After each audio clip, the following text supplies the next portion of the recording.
Hi hello welcome to Yuva's kitchen. Yuva's கிச்சனில் இன்றைக்கி நான் என்ன ஸ்பெஷலாக செய்ய போகிறேன்னா பீட்டா பிரெட் தான். கோதுமை மாவில் பீட்டா பிரெட் செஞ்சுட்டு இதுக்கு சைடிஷ் பார்த்தீங்கன்னாக்கா இடித்த வெங்காயம், தேங்காய் பால், கோழி குருமா. இதோட காம்பினேஷனில் இதை சாப்பிடும்போது ரொம்ப ரொம்ப அட்டகாசமாக இருந்துச்சுங்க. நீங்களும் ஒரு வாட்டி ட்ரை பண்ணி பாருங்கள். நம்ம ஃபஸ்ட்டு ப்ரெட்டு ரெடி பண்ணிடலாம். அதுக்கு முன்னாடி ஒரு கப்பு எடுத்துகிட்டு 1/4 டம்ளர் தண்ணி சேர்த்துக்கலாம். அந்த தண்ணியில் ஒரு 1/2 டீஸ்பூன் ஈஸ்ட் போட்டுக்கோங்க. ஈஸ்ட் போட்டதுக்கப்புறமா 1/2 டீஸ்பூன் சர்க்கரையும் சேர்த்து நல்லா இதை கலந்து விட்டுருக்கோங்க. இதை கலக்கிட்டு இது ஒரு பக்கம் இருக்கட்டும். நம்ம அதுக்குள்ளே ப்ரெட்டுக்கு மாவு ரெடி பண்ணிக்குவோம். இப்போ ஒரு பாத்திரம் எடுத்துக்கலாம். நான் 3.5 கப் அளவுக்கு கோதுமை மாவு எடுத்திருக்கேன். எங்கள் ஃபேமிலிக்கு இது போதுமானது. உங்களுக்கு எவ்வளோ தேவையோ அதுக்கேற்ற மாதிரி நீங்கள் ரெடி பண்ணிக்கோங்க. இது முழுக்க முழுக்க சப்பாத்தி மாவு நம்ம எப்படி ரெடி பண்ணுறோமோ சேம் அதே மெத்தேடு தாங்க, வேறு எதுவும் கிடையாது. நம்ம சப்பாத்தி மாவுக்கு கொஞ்சம் எண்ணெய் ஊற்றி பசைவோம். நம்ம அந்த மாதிரி செய்ய போகிறதில்ல. வெறும் உப்பும் இந்த ஈஸ்ட் தண்ணியும் தான் நம்ம சேர்த்து செய்ய போகிறோம்.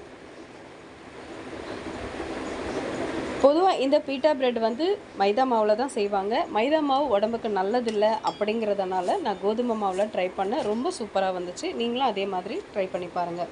இப்போ இந்த மாவுக்கு தேவையான அளவுக்கு உப்பு சேர்த்தாச்சு. உப்பு சேர்த்ததுக்கப்புறமா நம்ம எடுத்து வச்சுருக்க ஈஸ்ட் வாட்டரையும் இதோட ஆட் பண்ணிக்கலாம். இப்போ இந்த ஈஸ்ட் வாட்டர் மட்டும் இந்த மாவு பிசையறதுக்கு போதுமானது கிடையாது. இதுக்கு நம்ம இன்னும் கொஞ்சம் தண்ணி ஊற்றி பசைய வேண்டியது இருக்கும். அதனால் நான் 1 கப் அளவுக்கு தண்ணி எடுத்து வச்சுருக்கேன்.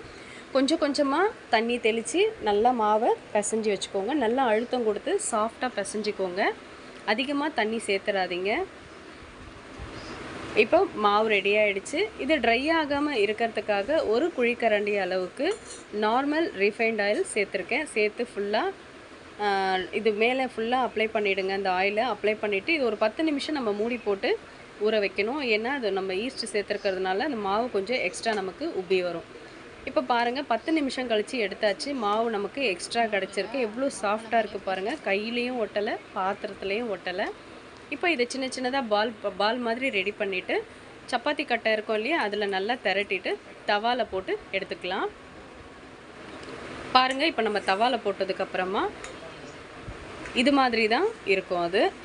இதுக்கு நீங்கள் எண்ணெயெல்லாம் எக்ஸ்ட்ரா ஊற்றவே வேண்டாங்க. வெறுமனே அப்படியே உருட்டி அப்படியே தவாவில் போட்டு 2 பக்கமும் வேக விட்டு எடுத்திங்கன்னாலே போதும். இதே போல் எல்லா பாலையும் உருட்டிட்டு இதே மாதிரி திரட்டி 2 பக்கமும் திருப்பி போட்டு எடுத்துக்கோங்க. அவ்வளோதான், இது ரெடி ஆகிடுச்சு கிட்டத்தட்ட. இது ஒரு பக்கம் இருக்கட்டும். இப்போ நம்ம சிக்கன் ரெடி பண்ணிக்குவோம். நான் இன்றைக்கி 1/2 கிலோ சிக்கன் எடுத்திருக்கேன். இதை நல்லா வாஷ் பண்ணி எடுத்து வச்சுட்டு இதுக்கு 1 டீஸ்பூன் அளவுக்கு மிளகுத்தூளும் இதுக்கு தேவையான அளவுக்கு உப்பும் சேர்த்துருக்கேன். உப்பு சேர்த்ததுக்கப்புறமா 1/2 பழம், அதாவது லெமன் பிழிஞ்சு எடுத்துக்கலாங்க. லெமனும் பிழிஞ்சிட்டு இது ஒரு 15 நிமிஷம் இதை நல்லா கிளறி, அதாவது கையிலேயே நல்லா பிசைஞ்சிட்டு 15 நிமிஷம் இதை ஊற வச்சிடுங்க. இது ஒரு பக்கம் ஊறட்டும். இப்போ இதுக்கு தேவையான மசாலா நம்ம ரெடி பண்ணிக்கலாம். 3 வெங்காயம் எடுத்திருக்கேன். வெங்காயம், பச்சை மிளகா இதுக்கு நம்ம சேர்க்க போகிறோம். இது எல்லாத்தையுமே வந்து நம்ம இடித்து எடுத்துக்கணும். உங்கள்கிட்ட உரல் இருந்துச்சுன்னா நீங்கள் இடித்து கூட எடுத்துக்கலாம். நான் இன்றைக்கி இது எல்லாத்தையுமே மிக்சியில் போட்டு தான் இடித்த மாதிரி எடுக்க போகிறேன். இப்போ இது கூட பச்சை மிளகா 4, கொஞ்சம் கருவேப்பிலை எடுத்திருக்கேன். இப்போ ஒரு மிக்சி ஜாரில் வெங்காயத்தெல்லாம் ரஃப்பாக கட் பண்ணி சேர்த்துக்கலாம். கூடவே பச்சை மிளகாவையும் எடுத்துக்கோங்க. இப்போ இதை இடித்த மாதிரி ஒரு 3 பல்ஸ் விட்டு எடுத்துகிட்டு வந்திருக்கேன். இந்த ஸ்டேஜில் இருந்துச்சுன்னா போதும். அதிகமாக கூழாக நம்ம அரைக்க வேண்டாம். இப்போது இந்த கிரேவி இந்த குருமாவுக்கு பார்த்திங்கன்னா நான் 1/2 கப் அளவுக்கு தேங்காய் பேஸ்ட்டு அரைச்சி எடுத்து வச்சுருக்கேன். 1/2 கப்பே இதுக்கு போதுமானது, அதிகமாக வேண்டாம். இப்போது 1.5 டேபிள் ஸ்பூன் அளவுக்கு மிளகுத்தூள், 1 டீஸ்பூன் மஞ்சத்தூள், 1 டீஸ்பூன் கரம் மசாலா எடுத்திருக்கேன். 1 டீஸ்பூன் சீரகம், அப்புறம் 1 டீஸ்பூன் சோம்பு. இது ரெண்டுமே வந்து நம்ம தாளிக்கிறதுக்கு பயன்படுத்த போகிறோம். இப்போ ஸ்டவ் பற்ற வச்சுட்டு ஒரு பேனில் தேவையான அளவுக்கு எண்ணெய் ஊற்றிக்கோங்க. அதாவது சிக்கன் வந்து பொரிக்கிற அளவுக்கு எண்ணெய் ஊற்றிக்கலாம். சிக்கனை எல்லாத்தையுமே லேசாக பொரிச்சா போதும், அதிகமாக பொரிக்க வேண்டாம். இந்த ஸ்டேஜில் எடுத்துருங்க. கலர் இதுவே போதுமானது. ரொம்ப அதிகமாக வேக விட்டு எடுக்காதீங்க. இப்போ இது ஒரு பக்கம் இருக்கட்டும். நம்ம சிக்கன் பொரிச்சோம் இல்லையா, அதே எண்ணெயில் சோம்பு, சீரகம் ரெண்டையும் போட்டு தாளிச்சிக்கலாம்.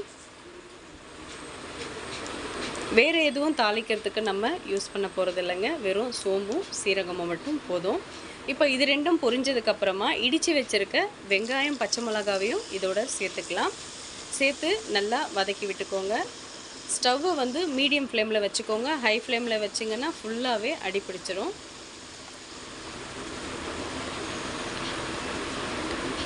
இது ஃபுல்லாகவே நல்லா வதக்கி விட்டுக்கோங்க. இப்போ இது ஓரளவுக்கு வதங்கினதுக்கப்புறமா நான் 1 டேபிள் ஸ்பூன் அளவுக்கு இஞ்சி பூண்டு சேர்த்துருக்கேன். அதோட பச்சை வாசனை போகிற வரைக்கும் நல்லா வதக்கி விட்டுக்கோங்க. இப்போ இதை நல்லா வதக்கி விட்டதுக்கப்புறமா இப்போ நம்ம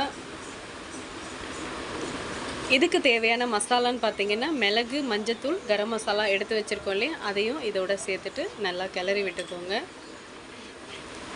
ஆக்சுவலி இந்த குருமாவுக்கு பார்த்தீங்கன்னா நம்ம தக்காளி சேர்க்கறது கிடையாதுங்க. வெறுமனே வெங்காயத்தில் மட்டும்தான். மசாலான்னு பார்த்தீங்கன்னா இவ்வளவு தான் மசாலா, நம்ம எக்ஸ்ட்ராவும் எதுவும் சேர்க்கலை. இப்போ நல்லா பாருங்கள், கலர் இந்த கலரில் வரணும். இந்த அளவுக்கு நல்லா வதக்கி விட்டுக்கோங்க, அடி பிடிக்காத அளவுக்கு. இப்போ நம்ம 1/2 கப்பு தேங்காய் பால் பேஸ்ட் எடுத்து வச்சுருக்கோம் இல்லையா, அந்த பேஸ்ட்டை சேர்த்துக்கலாம். அதிகமாக தேங்காய் சேர்த்திங்கன்னா ஒரு மாதிரி திகட்டுற மாதிரி இருக்கும். அதனால் இது 1/2 கப்பு போதுமானது. நல்ல ஃபைன் பேஸ்ட்டாக அரைச்சி சேர்த்துக்கோங்க. சேர்த்ததுக்கப்புறமா இதை இன்னொரு வாட்டி நல்லா கிளறி விட்டுடுங்க. கை விடாமல் கிளறி விடுங்க. தேங்காய் பால் ஃபுல்லாகவே வந்து அந்த மசாலாவோட மிக்ஸ் ஆகணும். இப்போ நம்ம தேங்காய் அரைச்சி எடுத்துருப்போம் இல்லையா மிக்ஸி ஜார், அதை கழுவி ஒரு வாட்டி அந்த தண்ணியை எடுத்து இதில் ஊற்றிக்கோங்க. தண்ணியை சேர்த்ததுக்கப்புறமா இன்னொரு வாட்டி நல்லா கிளறி விட்டுட்டு இது கொஞ்சம் நேரம் அப்படியே கொதிக்க விடுங்க. தேங்காய் சேர்த்ததுக்கப்புறமா இன்னும் கொஞ்சம் திக்காகிடும். உங்களுக்கு திக்கான பதத்திலே போதும் அப்படின்னா எக்ஸ்ட்ரா தண்ணி சேர்க்க வேண்டாம். இல்லை இன்னும் கொஞ்சம் தண்ணியாக வேணும்னா இன்னும் கொஞ்சம் கூட தண்ணியை சேர்த்துக்கோங்க. கூடவே கொஞ்சம் மிளகுத்தூளையும் அதிகப்படுத்திக்கோங்க. இப்போது ஒரு கொதி வந்துருச்சு. இது கொதி வந்ததுக்கப்புறமா இதுக்கு தேவையான உப்பும் போட்டுட்டு அதோட அளவையும் நீங்கள் டேஸ்ட் பண்ணி பார்த்துட்டு ஒரு தட்டை போட்டு மூடி விட்டுடுங்க. ஒரு 5 நிமிஷம் மூடினதுக்கப்புறமா நீங்கள் ஓப்பன் பண்ணி பாருங்கள். இந்த மாதிரி கொஞ்சம் ட்ரை ஆகியிருக்கும். 5 நிமிஷத்துக்கு அப்புறம் இந்த மாதிரி ட்ரையான ஸ்டேஜில் நம்ம வறுத்து வச்சுருக்கோம் இல்லையா அந்த சிக்கன் எல்லாத்தையுமே ஒவ்வொன்றா தனித்தனியாக அந்தந்த இடத்துல வச்சுட்டு ஃபுல்லாகவே ஒரு வாட்டி கிளறி விட்டுக்கோங்க. மறுபடியும் சொல்கிறேன், சிக்கனை ரொம்ப நேரம் பொரிக்க வேண்டாம். ஓரளவுக்கு பொரிச்சா போதும். மீதி வந்து இதிலே வெந்துடும். அது அவ்வளவுதான். நம்மளோட தட்டி போட்ட வெங்காயம் தேங்காய்பால் கோழி குருமா ரெடி ஆகிடுச்சு. இது இந்த பீட்டா பிரெட்டோட வச்சு சாப்பிடும்போது செம்மையாக இருக்குங்க. சான்ஸே இல்லை. இது நீங்கள் ஒரு வாட்டி செஞ்சு பாருங்கள். அடுத்தடுத்து திரும்ப திரும்ப இதையே நீங்கள் செய்வீங்க. பிள்ளைங்களும் அதையே கேட்பாங்க. ட்ரை பண்ணி பார்த்துட்டு கமெண்ட்ஸில் எப்படி இருக்குன்னு சொல்லுங்கள். தேங்க்யூ ஃபார் வாட்சிங். Keep smiling.